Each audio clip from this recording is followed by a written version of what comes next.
This is a series that, dare I say, I will try to do for every type. The difference between a healthy and unhealthy version of a type can sometimes be greater than that between types. An unhealthy person is imbalanced in a way that is both detrimental to themselves and people around them. It should be noted that imbalance in itself is not necessarily bad, though. Tolerance versus dogma. People build too many walls and not enough bridges. Dogma is not a word you would commonly associate with INTPs. Typically, they are open-minded people who, if anything, are often reluctant to settle on firm and immovable conclusions. Unhealthy INTPs, however, can be browbeating brain bullies and intellectual tyrants who treat other people as the nails to their logical hammers. INTPs are gifted with immense reasoning capacities. This presents an obvious implication. If they are naturally skilled in this area, then other people might not be. In fact, maybe most people aren't. So lamenting the lack of logic that other people display is kind of naive. You can't simultaneously see yourself as a beacon of logical light, then be surprised or even annoyed if other people can't keep up. The healthiest INTPs will account for this. They realize, especially after studying personality types, that everyone sees their own personal approach to life as equally valid, accurate, and justified.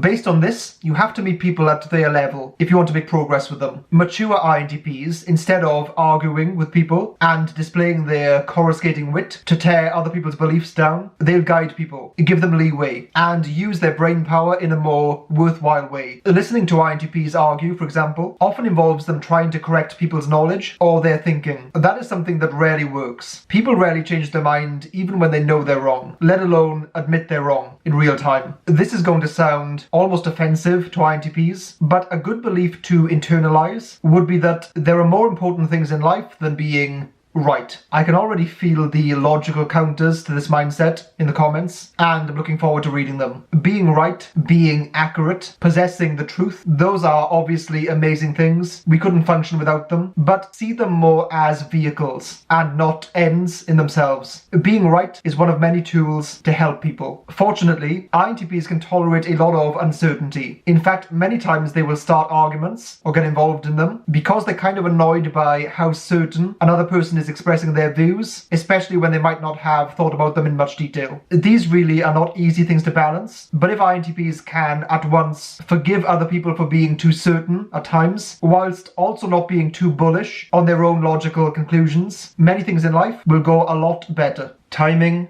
and momentum.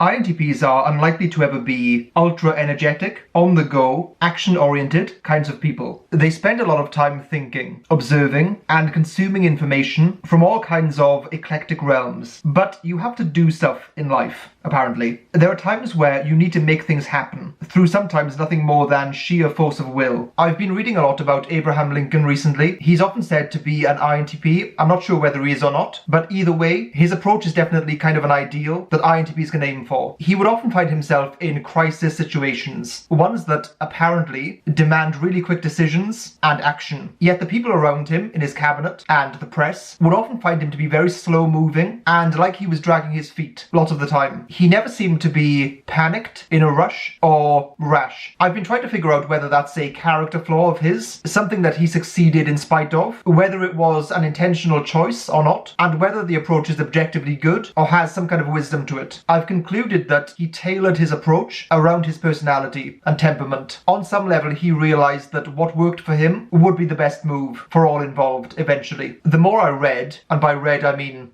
listened, I realized that he wasn't being indecisive. In fact, in many cases, he had already made the decision of what he wanted to do way before most people realized. He was simply timing his moves. He once said something along the lines of, if you have public opinion on your side, you can get anything done, and without it, nothing. As certain philosophical schools of thought will recommend, instead of constantly trying to swim against the tide, you should wait for the waves of life to rise and then ride them. The reason that is psychologically difficult is because you have to tolerate seeing people get ahead of you and move faster, knowing that when the wave comes, you catch up with them or often overtake them. His cabinet was famously made up of former rivals, all of which had huge personalities, and probably all of them bigger than his. So when he had an idea or strategy, instead of coming to them straight away, he would plant seeds, already knowing where the wind was blowing, and wait for their opinion to come closer to his. It would often be to the point where, by the time he presented an idea, everyone else in the cabinet felt like it was their idea, or at least that they played a big part part in bringing it about. Whereas in reality, he had kind of already decided ages ago. The wisdom in that approach is that you wait for the momentum of consensus to carry you. Instead of getting into fights with people, encountering all sorts of friction and disruption, he would wait for the perfect moment. So you might be thinking, that sounds kind of great. Is there even a catch to that? Well, there is. You have to take your ego out of the situation. And this is one of the reasons why I think it's good for INTPs, because they're one of the best types at doing that. As that famous quote goes, it is amazing what you can accomplish if you do not care who gets the credit. That is a price that Lincoln often had to pay, constantly being seen as someone who is lagging behind, with others thinking he's finally seen the light of their approach, knowing all along that he was kind of ahead of the game. He was very diligent and hardworking, but at the same time, he realized what he wasn't. He wasn't an exceptionally energetic and forceful character. He was slow and subtle. As an INTP, you should aim to replace passivity with patience, procrastination with waiting. And what is the difference between the two? When you are waiting, you're actually intending to do something. So to carry on that metaphor from earlier, INTPs often do well if they can study the tide and analyze when the waves are coming. So you can step back, analyze, and simply identify when the opportune moment is. It's about being precise and timing things well. To quote a notorious person, precision beats power and timing beats speed. Unhealthy INTPs are passive, lazy, and don't take action. Healthy INTPs are patient, precise, and time their moves to coincide with the maximum amount of momentum.